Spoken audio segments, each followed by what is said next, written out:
Action. All right. All right. We're back here. All right. This is Jazzwall. That's Sacha. Sacha or Alex. Let's do a high five over the broken cracked screen. Oh, yes. Yeah. You know where that disappeared? That's blockchain right there. That's a smart contract. That takes a lot of gas. And up here is the privacy component. I'm Aaron. Yeah. Aaron's on the East Coast right now, enjoying this beautiful view. Loved your rooftop with the beam and everything. Nice color scheming. So we're here to talk about something very exciting. MAP. Oh my God, yes. MAP. So what does MAP stand for, Sacha? Market Access Protocol. Why would I care about something like this? What is this? Well, because right now it's a pain in the ass if you wanted to exchange security tokens. Actually, it's not even possible right now because of regulatory compliance and whatnot and so forth. Like right now, everyone is sort of in the space, I guess, trying to figure out how to solve the problem of compliance, which is not a problem at all. It should be actually a feature. Yeah. Yes. So one of the things, in case you're watching this, we promised ourselves we're going to do is we're going to time ourselves a little so that... We know that we talk a lot, that we like to talk. We love to talk. Aaron knows this firsthand. You know? So we're trying to make it very short and very to the point. Yeah, force a bit of an agenda so that we can keep things rolling. So we're going to kind of keep it sort of limited on all the topics we're going to cover. And the very first one is that we have announced Market Access Protocol. Exactly. You want to talk about that, Sacha, just briefly? Well, so Market Access Protocol, in a nutshell, is just a way for us to automate regulatory compliance through when there's security token transfers happening. So it's a way for us to check if wallets are compliant, and wallets are compliant, not much the wallet holders, because we want to keep that information private. But if wallets are compliant and pass all the compliance checks and are able to hold the token, are able to accept the token, and are able to transfer that token. Correct. So one thing that's what MAP is. MAP actually serves many different purposes and helps many different players that are in the security token space. Right. Now, I would like to ask you, Jazz, who are these players and who is involved in the MAP protocol? Cool. Who interacts with the protocol? All right. Lap number 2. We're just lapping as we switch over on our stopwatch here. So the question was, thanks for the nice introduction into MAP and why we need this. So in order to talk about MAP, it really helps to understand who the players are, who we're trying to solve for. You know, what the problem is, who we're trying to solve for, who the players are, and how they interact, you know. So I'll give you a quick overview of that. I'll do a quick screen share of my entire screen, actually, just this right here, so you can see that. So this is, this picture is really neat because it shows us a few things. Let's talk about the main players in this scenario. Well, security token issuers, that's one. So token issuers of any type. Service providers. Service providers are essentially entities, people, or companies that add value to this ecosystem. So just really quick, Market Access Protocol is about the security token ecosystem, an ecosystem where tokens transfer are restricted. There are rules that need to be checked. You have to make sure you're complying with whatever authorities are in that jurisdiction, right? So that means that there's a lot of business potential for providers to come in and say, you know what, I can provide you a list of people who are qualified to transact on your token. Or I can actually check for you and see if you're following this specific security transfer restriction rule or not, you know? So that's what we talk, when we say service providers, we're talking about these guys, you know. Case in point being qualification providers, right?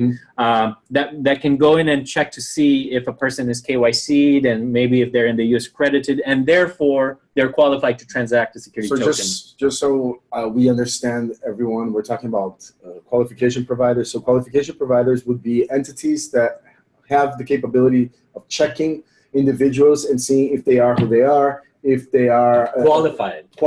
Exactly. So in whatever jurisdiction it is. So it could be obviously accredited investors, and they can check if these individuals are accredited investors, or just KYC, know your customer, meaning is this person who they say they are? Yeah. Right? Yeah. Okay. So we have differentiated between token issuers and providers, like qualification providers that will do that. Okay, and just to start, a token issuer could be anyone that is literally just minting a token.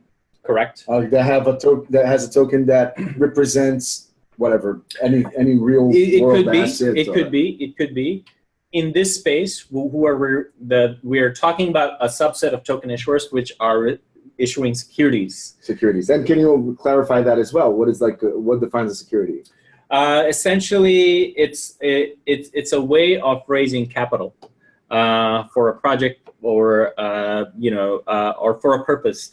And typically, when you're raising capital like that, based on the country you're in or state you're in, you will have certain rules you'll have to play by. And securities also give you some sort of or promise of a return, right? Securities will give you a promise of a return. They're fungible usually, and so on and so forth. So this is important because they're regulated. They're regulated. Okay. So the key point is regulation.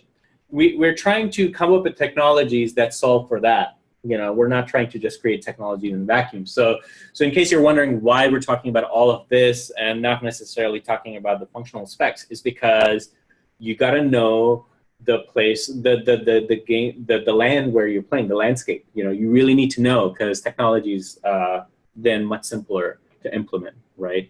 So now we have investors. So yes, next we have investors. Of course, these are folks that have an interest in either buying these tokens or transferring them or trading them in some shape or form. In other words, they're either transferring tokens to another party or investor, or they're getting tokens from them, right? So these are the investors. And then, of course, you have exchanges. Exchanges basically are ways of consolidating a set of these transactions, right? So that's what exchanges do. Exchanges could be of two types, and perhaps, Sacha, you could briefly mention the two types of exchanges. Well, we have the centralized type, and you have the decentralized type. Exactly. The centralized side, pretty much, they are the ones controlling who's coming in. They're probably doing the checks, the KYC checks, and checking if the investors in that exchange are qualified in order to trade those tokens. On a decentralized exchange, everything is decentralized. There's no one actually holding the book. The book is just being held by all the parties. Yes. And they are the qualification at this exact moment in time. There's no such thing as a security token compliant decentralized exchange. Correct. So there's no way, at least that I know of right now, that you can make sure that the actors that are trying, the investors that are exchanging in this decentralized exchange are compliant. Yes. And can follow the security token regulation rules. So yes, this would allow the market access protocol for security token exchanges to be decentralized, which is huge, meaning you cannot just hack them. It's very difficult to control them. It's very difficult to shut them down because there's no one central point that you can attack, because everything is decentralized, is distributed. Right. So those are the four players, in this. Just want to say we haven't okay. passed anything to Aaron yet. Yes. Had a chance to. These are the four players: token issuers, service providers, investors, exchanges of the two types, right? Okay. And we have talked about that. Now I'm going to lap this, and yes, I'm going to lap this. Meaning we're going on to a slightly different topic now. We are in interest of your time and ours and Aaron's. Aaron, feel free to pitch in anytime you'd like. But just again, zooming out really quick. Market access protocol what is this? Market access protocol defines how market access data is stored, read, written, and audited in an SRC20 compliant manner. Ensuring these 6 things. SRC20 is our call for specifications and standards for how a security token ecosystem should exist, right? These are the 6 things that come into play. Compliance. Things need to be compliant whenever they're happening in the market access protocol realm, which is if you have a transaction layer, which is any blockchain or any centralized exchange system or whatever they are, you know, market access graph is a service of sorts, an Oracle service that tells you whether a transaction is compliant, right? So we're extremely high level right now. There's a lot of nuances, and of course there's technical details in that, but transactions need to be compliant. So things happening in transaction layer that investors and exchangers are dealing with need to be compliant, and the data that is needed to greenlight transactions in compliant manner is coming from the market access graph of component of this picture that token issuers and service providers are interfacing with. So what you get here is a very interesting ecosystem where you have token issuers and service providers managing with the right incentives the data that is needed to greenlight compliant transactions on the transaction layer. And I think one thing that is very important to note here also is that a lot of people, most of the blockchain projects at the moment that deal with security tokens, they think compliance as whitelist. So is this individual, you know, qualified to hold the token? And that's where it starts, and normally that's where it ends. But the security token realm is actually bigger than this, and there's so the compliance here actually, it's not only about if you can hold the token or you can transfer the token, but I mean, if you can hold the token or you can sell that token, but it's also about transfer restrictions that apply. No one is talking about this. Exactly. So there are things in the security token space, in the security space, where, for example, the 99 investor rules that set a limit on the amount of people that can actually hold the token. In this case, the security token, which you have to comply with. If it was set. So what we're enabling here is the set of rules is what we call transfer restriction rules to be set on when the token issuer is issuing the token. He sets all these rules, these transfer restriction rules, that you can even say, hey, you can create your own rule. You can say, hey, in this token, which is going to be representing represent an asset or a real estate in a specific location, well, there's only 5 people that can hold these tokens. And that's a transfer restriction. So in other words, you need a way to check if there's 5 wallets or 5 KYC wallets individually that can, if there are 5 already holding, there cannot be a 6th. And this is what the MAP does. The MAP enables these new rules to come in, these transfer restriction rules to come in and be checked. And based off of that, you can move forward with the transaction or not. And just to put a picture to that, those words really quick, here is a little visual of what happens. So again, things are a little more complicated than just a simple whitelist, right? As Sacha mentioned. What we're doing is, as part of MAP, you know, as part of compliance, is when you have a transaction happening between a wallet to another wallet, or in an exchange from an investor to another investor, which they'll have wallets, is that there's a set of rules that need to be greenlighted, checked, right? So market access graph component, which you saw in the earlier picture, is a black box which gives you a green light on these rules. Now, it's super interesting how we're talking about, you know, how this is going to be implemented and how we're working on it right now. But what this allows for is an asynchronous check of rules to see if things are in order before the transaction actually occurs on the transaction layer. So this is again transfer restrictions, and on top of that, qualifications is another piece. Yes, right, exactly, because qualifications could be, as we all know, could be only KYC. In a lot of countries, it's only KYC. In the United States, you have also full accreditation required sometimes, depending on the type of security we're talking about. And it could be other types of qualifications in other countries.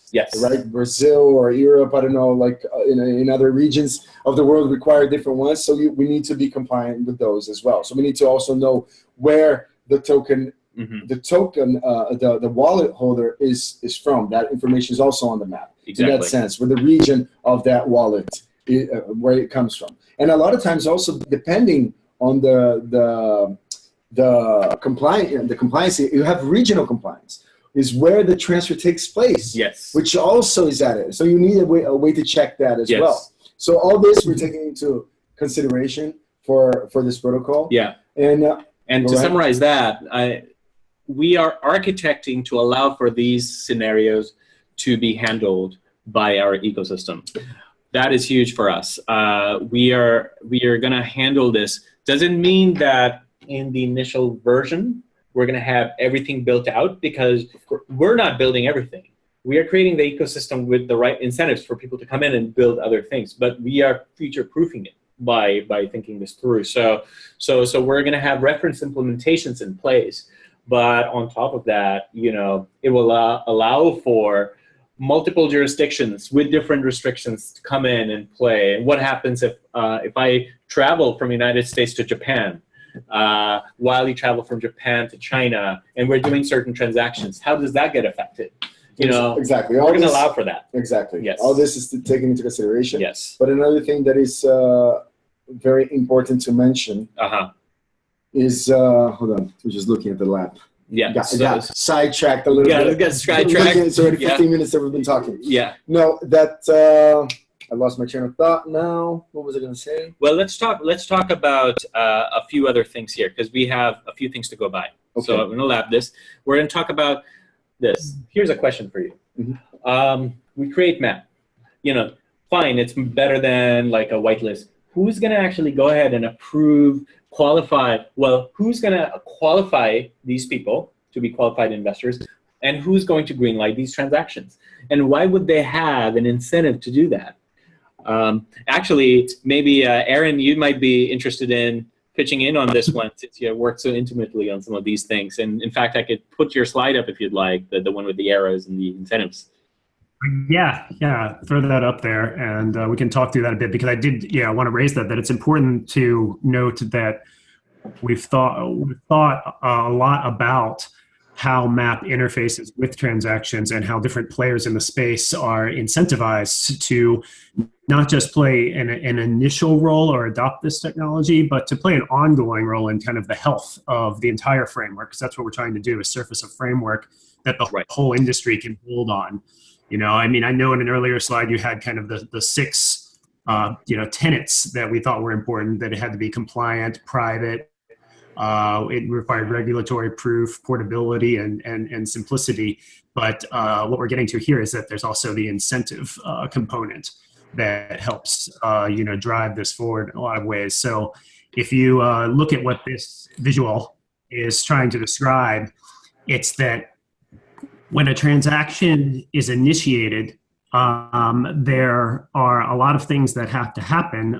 It's also important to note that the market access graph is only revealing the information that's required to allow the transaction to proceed. So it's really just surfacing a green light or a red light that whatever is defined in the token contract has been complied with, and the wallet that is issuing or receiving the token has also achieved whatever qualifications were necessary. But if you move towards the right side of this, we're also building a structure where there are operators in this network. And if you watch an earlier video, Swarm has announced its masternode concept. And with every transaction, there's a fee paid out on behalf of those that are securing and providing the decentralized components of the network, but also the qualification providers. And to define that really quickly, those are the outfits, the organizations that have actually said that an investor meets certain criteria that's defined by jurisdictions. Most commonly, and we referred to it a few times here, it's KYC and it's investor accreditation in the United States are important facets that they will check for and qualify investors for, but they also need to be incentivized to participate in this network. And so we're building a structure into this whereby every time their data is used, it's called upon to verify or greenlight a transaction. They get a fractional portion of a fee-based sort of costs provided to them. Nice. Thanks for sharing that. And just to kind of like double click on that, we are not only going beyond simple whitelists, we are also going beyond not thinking of the long-term prospects of this ecosystem. We are building in a proper incentive mechanism so that the providers that will be key in long-term running of this ecosystem are incentivized properly. And they have a reason to actually participate in this, which otherwise, without which, you know, I don't know how you sustain such a vast-reaching system of sorts. And not only that, we're also thinking about the new types of providers that are going to come in. The decentralized providers of KYC, the decentralized providers of these checks, like you know, that are going to live That's also. A good point. There are emerging providers that we haven't even predicted yet, but we're trying to build an open framework that satisfies the conditions we know about today, the important components of compliance today, and sustainability, but also allows for it to grow and for innovation to kind of be incentivized, you know, in the structure itself. And exactly. And I actually remember what I was going to say before, that I think one thing that is extremely important to know is that one thing that we're always focusing when we're building Swarm, and these first iterations are it's like we are trying to build an out-of-the-box experience for security tokens. Like the same way right now that we have the capability of doing KYC and accreditation quite easily in the Invest platform, we want to have the first security token contracts. We'll have out of the box the most common transfer restriction rules set there, where the hope is that anyone that is issuing a new token will be able to literally click a box on the most common ones and say, oh, these are the most common transfer restrictions. These are the ones that I want to apply into this contract. You don't need to write code. You don't need to think about it. If you want later on to write a more specific transfer restriction rule, yes, in the contract you can. But the idea is out of the box, very simple. You go in, you issue a token, you set up the transfer restrictions, you set up the qualification requirements. Oh, I need KYC, I need accreditation. Boom, you launch, and then you have your token sale. Yeah. So, and it's 100% fully compliant because there's going to be a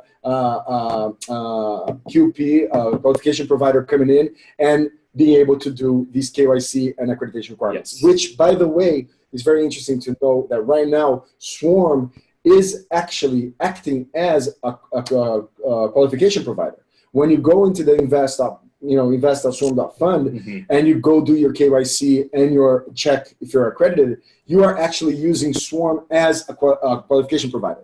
Right now, it is just us, but we're opening this up so others can come in and take on that role. Yes. So as a use case right now, you can see how it's easier to see once things are working when we're taking by the hands, but the same way we are doing with the masternodes that we're opening up so we can decentralize the network, we are also slowly trying to open up these other aspects of it so we can now allow other service providers to come in and offer what we've been sort of doing all by ourselves. And again, like, because I love summarizing things like this, we are implementing MAP in Swarm Invest.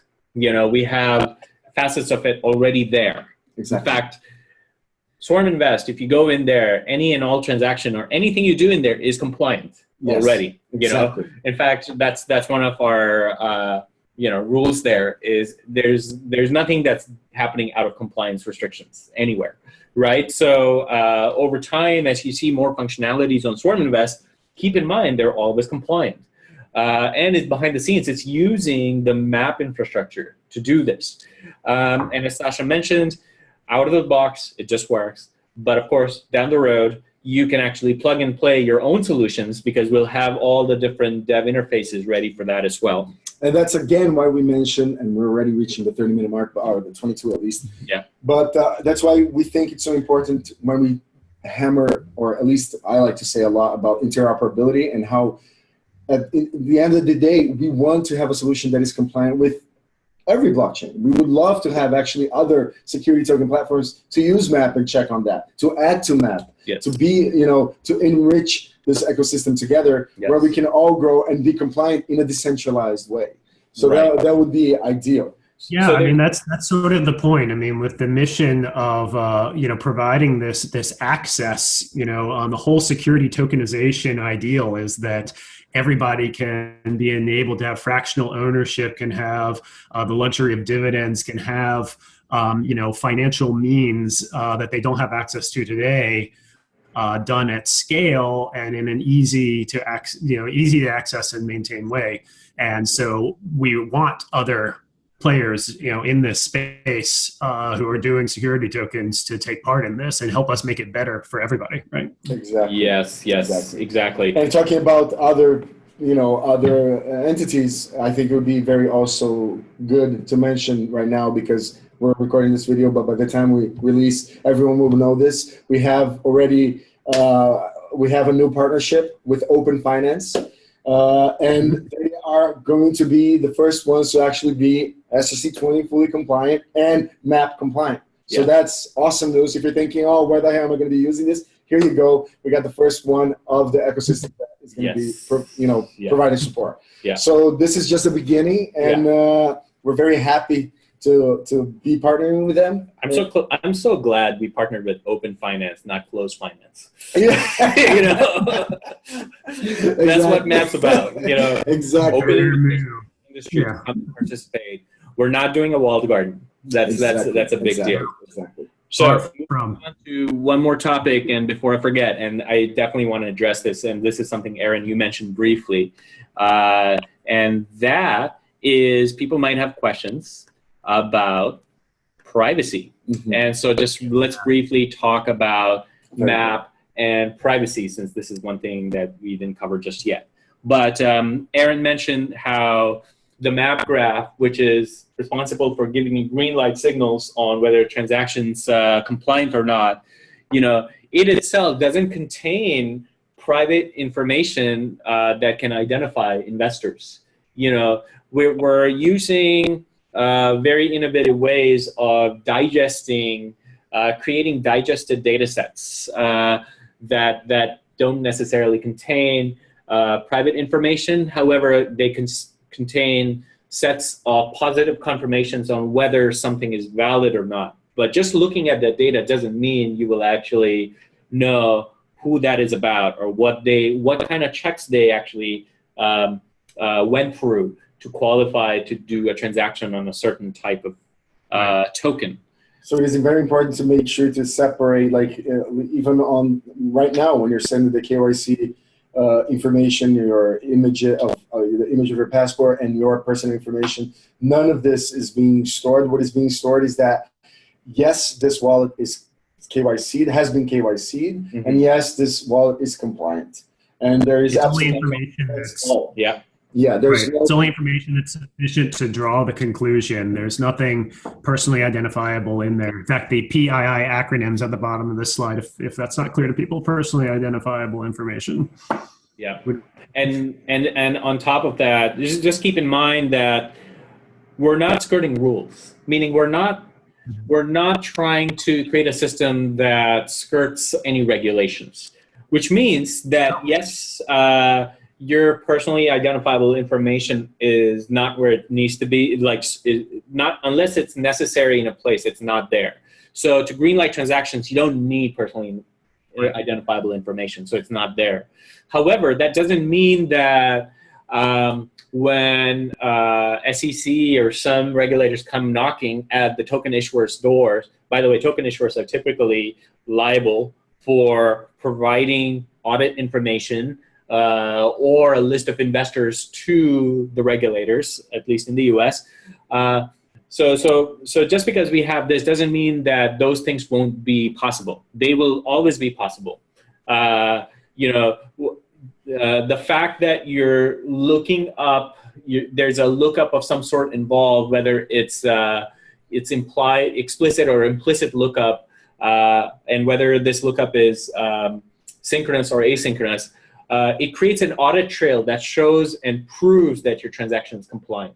So So we're not just creating a way to look up to see if transactions compliant. We're creating a way to prove to auditors and regulators that transactions compliant. And who did the compliance, and who did the check. Right? Who did the check, and so on and so forth.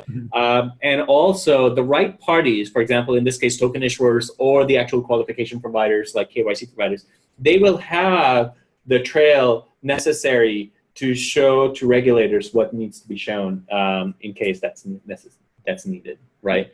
So the right permissions in the right places with granular data distribution, so only the right amount of information is stored in the right places and used for green lighting the right things. Yeah. Right.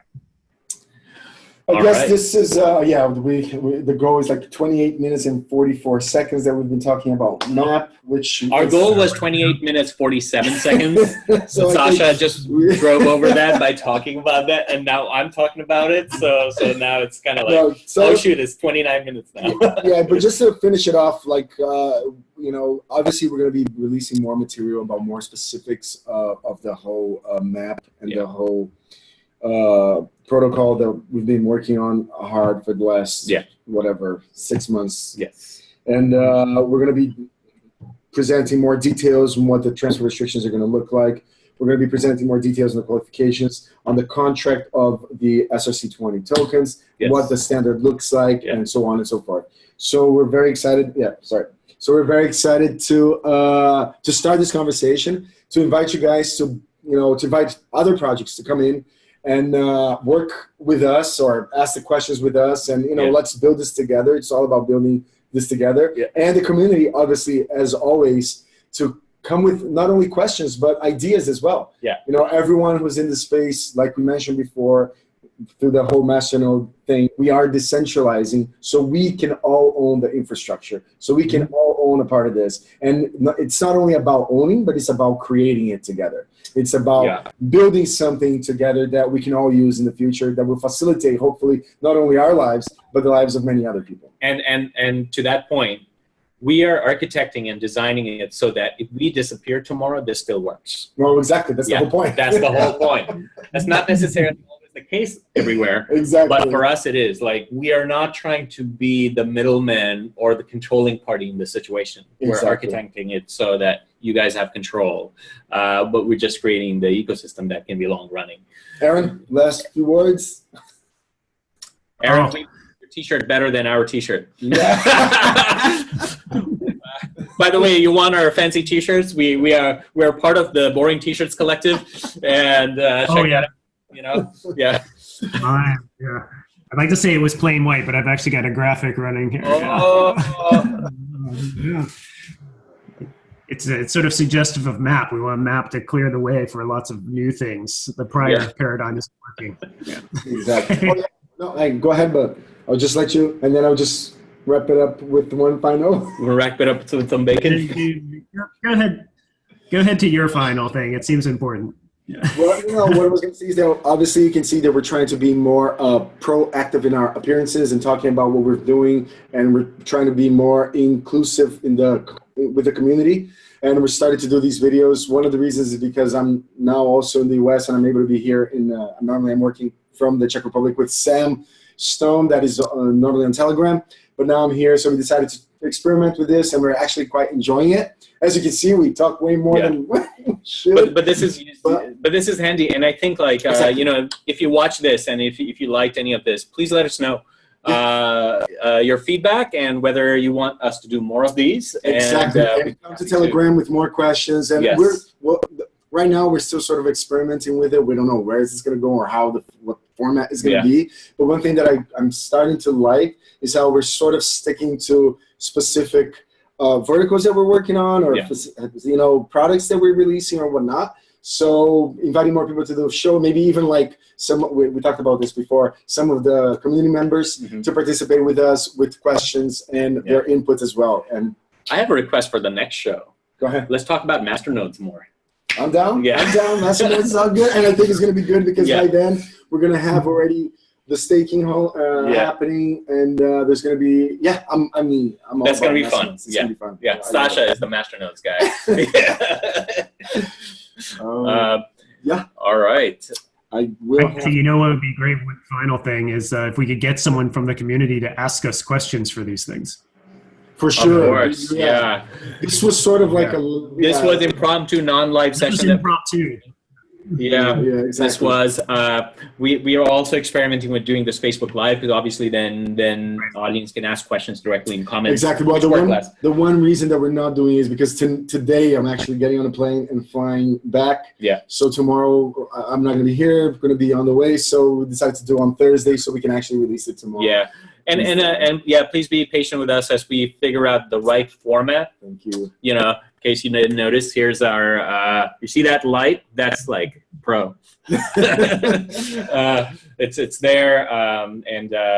Yeah, but the most important thing is to, for everyone to start getting to know us, us just getting to know the community, and making this more transparent, open, and accessible. Excited to keep going on this adventure. And I'm very grateful for both of these guys, Aaron and Sacha, and those who are not present, Jazz, and myself, and then Sam, and then Chris, and Kate, those are names. Philip, and Timo. All right.